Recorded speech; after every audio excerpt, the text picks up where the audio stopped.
steel consumption will have a small dip because of this factor, because it's ceteris paribus. It has a secular trend of increasing, say, by 5%. If you go in 1 year, reuse say 10% of steel, it will have a small dip. It may be a positive growth, but still at a lower level.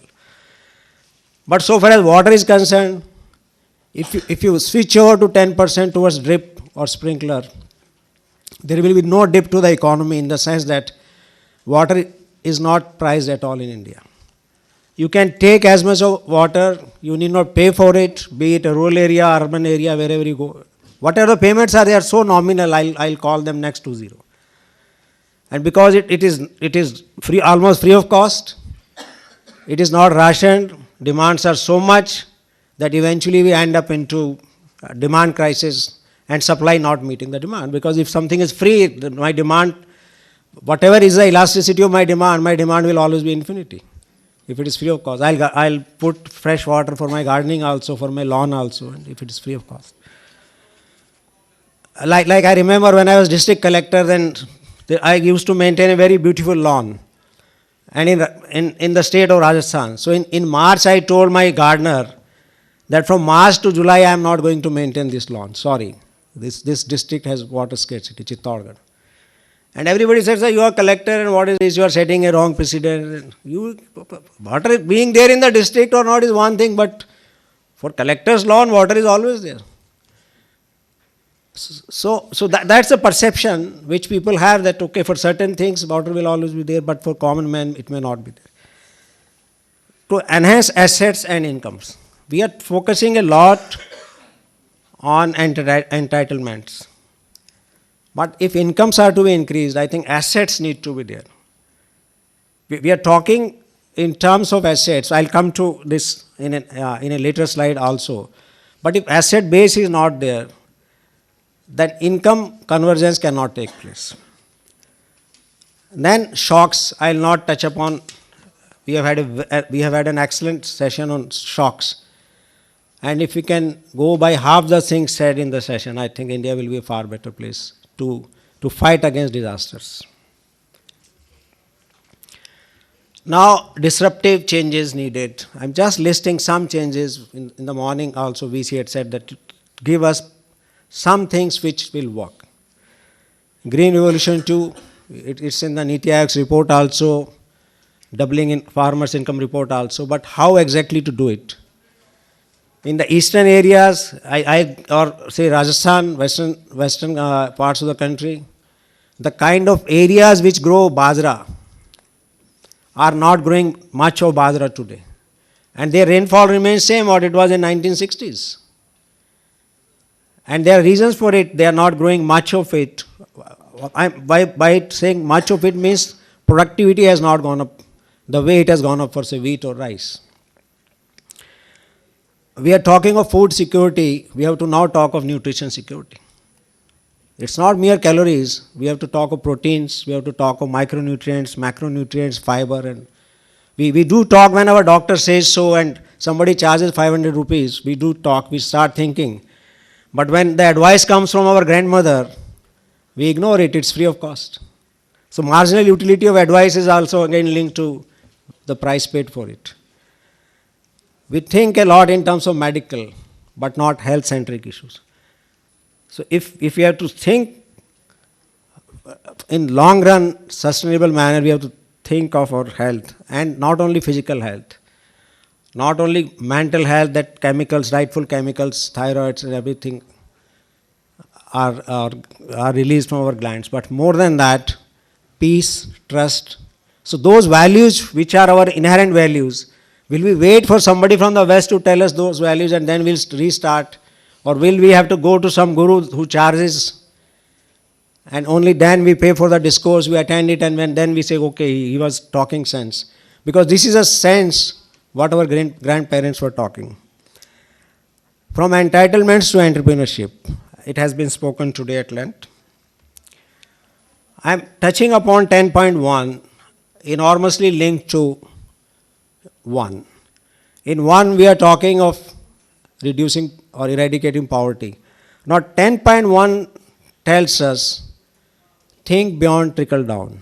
it says you have to increase the income growth of bottom 40% of the population at a rate higher than the national average. So anybody having little knowledge of statistics will tell back that means the last 4 deciles have to grow at a rate faster than the top 6 deciles. As simple as that. That means there has to be income convergence, or at least conditional income convergence, if not conditional convergence. So the take that, okay, we grow very fast, but at the same time we see that people have some entitlements, people are above the poverty line, let everybody come just above the poverty line, but let all others grow the way they want to grow. And that leads to concentration of assets and things like that. So this splices the 2 issues. One is of growth of the poorest of the poor, and one is the overall growth, that this growth has to exceed the rate of growth of the national growth and of the top 60%. 10.5 national, beyond national. Our farmers today cannot export wheat. They do export, we are exporting, but you are up against the wall of $250 billion of subsidy given by OECD countries in just 1 year. So the market, if international market rate is only 15 rupees a kg, your farmer will not have incentive to grow more and export it. Because if you remove those subsidies, the market rate today will be 30 rupees a kg. So the catch is that we are putting barriers that Punjab's wheat cannot reach Tamil Nadu, though Australia's wheat can reach Tamil Nadu, but our own farmers' wheat cannot go. There is no barrier. It doesn't look like a barrier, but that subsidy itself is a big barrier. I'll just give 2 examples now. This is when you have a look at our production. Rice, fine, 43%, wheat, 39%, coarse grain, 17%. If you have a look at NFSA, Food Security Act, it speaks of coarse cereals. It even says central issue price will be 1 rupee a kg. For wheat it is 2 rupees, for rice it is 3 rupees. In the process, people feel that coarse cereals are something economically inferior good. We call inferior goods in economics. A cheap good. Or at the best, I'll take it as a chicken feed. But this is the grain, this is a cereal which has much higher nutritional value than that of rice or wheat. And we are not consuming it. And we want to go to a doctor that I am not getting micronutrients, but we are not prepared to eat bajra or ragi or jowar for that matter. And we all feel that, okay, we have a very robust system, we have procurement system, so many million tons of wheat we are procuring. Now 23 commodities are being procured, including bajra, jowar, ragi also. So we are happy, we can pat our back. But can we really pat our back? Just see the next slide. The actual procurement of rice, wheat and coarse grains. These are the latest figures. These are the latest figures for the Kharif marketing season plus Rabi marketing season taken together for 16-17. These are latest in the sense that the next wheat crop is yet to come to the market. It will start coming from 1st of April. So where is the procurement of coarse grains? I was trying to draw this figure, and it's not thinnest of the thin wedge which you can see in this figure. And then we say that, okay, we are taking care of the bajra. So it is not the dole, it is not the entitlement kind of thing which a poor farmer needs. We have given him an assurance under NFSA. We also say that 5 kilograms of food grains for each family. For Antyodaya families, we are saying 35 kg per household, fine. But out of those 5 kilograms, where are the pulses? The word pulse has not been used in NFSA. And when we talk of coarse cereals, rate has been fixed, CIP has been given. But this is a mechanism which sees to it. I would not like to name a very senior officer, I worked under him also. And once he was telling me all the ways how not to procure coarse cereals. It's very difficult, why should we do it, why? If you see the guidelines issued by the central government, there are areas of which a shirker can take advantage, and it's a fig leaf behind it which he can hide himself that, oh, state has to procure and distribute. There is nothing like that I buy on behalf of FCI, and if I fail to release, say, in X state X, I can send it to state Y. That facility, that flexibility is not there, and shelf life is relatively less. So I'll end up with my bajra or jowar in my own state, and there can be an inquiry. So in the process, we are missing on nutrition. And this is when our food grain production is increasing by leaps and bounds. This is the trend line. And the trend line is caught by coarse cereals also. In spite of that, you have a look at pulses. We are doing exceedingly well. PM has taken a large number of initiatives in last 3 years, especially. We are going to have a buffer stock, 2 million tons of buffer stock. And you know that if India needs to import pulses, the rest of the world doesn't have pulses, much of pulses. They are growing only for us. You take tur, we are growing 67% of tur or arar, or by whatever name you call it, red gram. So that being the situation, we have to see to it that, and who are the farmers who are growing pulses and coarse cereals? They are the small farmers and marginal farmers. So when we are talking in terms of helping them out, let us first give them at least level playing field. That's my take, that first step is to give them level playing field, that there will not be any discrimination against you in procurement. If somebody is growing, say, 10 quintals of bajra, and he cannot sell it, and he's a subsistence farmer, so he consumes it at his house. On the other hand, if he's producing 10 quintals of wheat, he can happily sell it at 17 rupees 35 paise today to FCI. Then go to FPS shop and buy in 2 rupees a kg. So just see the arbitrage of 15 rupees 35 paise per kg, which he is enjoying, and he is entitled to enjoy it. But a bajra farmer, a poor man, you have seen the level of procurement. So these are some of the interventions, I think, which make a lot of sense to make practical changes in the implementation machinery and help a lot those who want to help themselves, at least by covering them. Thank you very much.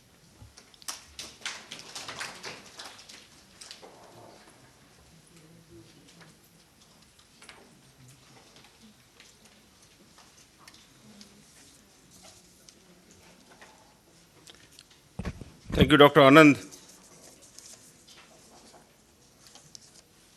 Giving a really good perspective about the procurement of the rice, wheat, and the coarse grain, and what's the situation in the country as a whole, how much coarse grain is being procured. In fact, it's a fact what you said, that if you consume the millets and all, the people feel that you are taking a cheap food. But I have seen, at least of late, I come from Telangana cadre, in fact, as well Andhra Pradesh cadre. I have seen the roads leading to, I don't know how many people of you seen that place called, basically the Siddipet and all those areas. Some of the exclusive restaurants on these millets and coarse grains have come now. Of course, they are calling Telangana food and all those things. That's a different issue, but it's a good thing at least a few such restaurants I have seen, and they have come up. But no doubt about it that, the lot of problems in the nutrition are coming because of this region of not consuming much of the millets, and people have been now talking about in various discussions and meetings. In fact, it's a good point what you mentioned. Now, I just will recap the few points which have been discussed since morning, and which will go basically, which will help us in, basically drafting the recommendations. And some of the points which I have noted I must have missed some of the points. There is a possibility is there, but what I feel that which caught my attention particularly, I'll just recap it just to recapitulate them, and it will be useful if anything is missing, and if you feel that something important has been missed out. That's the point what I thought. In fact, since morning we had a discussions on some of the very, very important topics relating to the SDG 1 and the various targets. So one thing came up very, very clearly. Of course, the SDG itself is talking about that the interconnectedness of the SDGs. So they are basically, we have to have a a focus, a integrated focus on the entire agenda of the Sustainable Development Goals. Now, a point came up very clearly that what should be basically the instrumentality of the implementation. That is something very important. How do we, because there are certain issues, and as Vice Chairman was mentioning in the morning, that this consultation should come out clearly what can be the roadmap of SDG 1, what could be the action plan, and how do we implement that. In fact, which are the gaps, that's more important for that. So for that reason, he was mentioning that what could be the instrumentality. And one thing also came up very clearly that in rural and urban areas, wherever and particularly some of the districts, like example was being given about 115 aspirational districts which are having the low human development indices. So should we not concentrate in those areas more? And as one of our speakers was telling about the poverty in, there are pockets of poverty in the urban areas and slums, and particularly the minority communities in the urban areas do have a lot of poverty. That one of the speakers was mentioning about that. So the whole idea, it was basically to concentrate on those pockets where really the poverty is very, very high.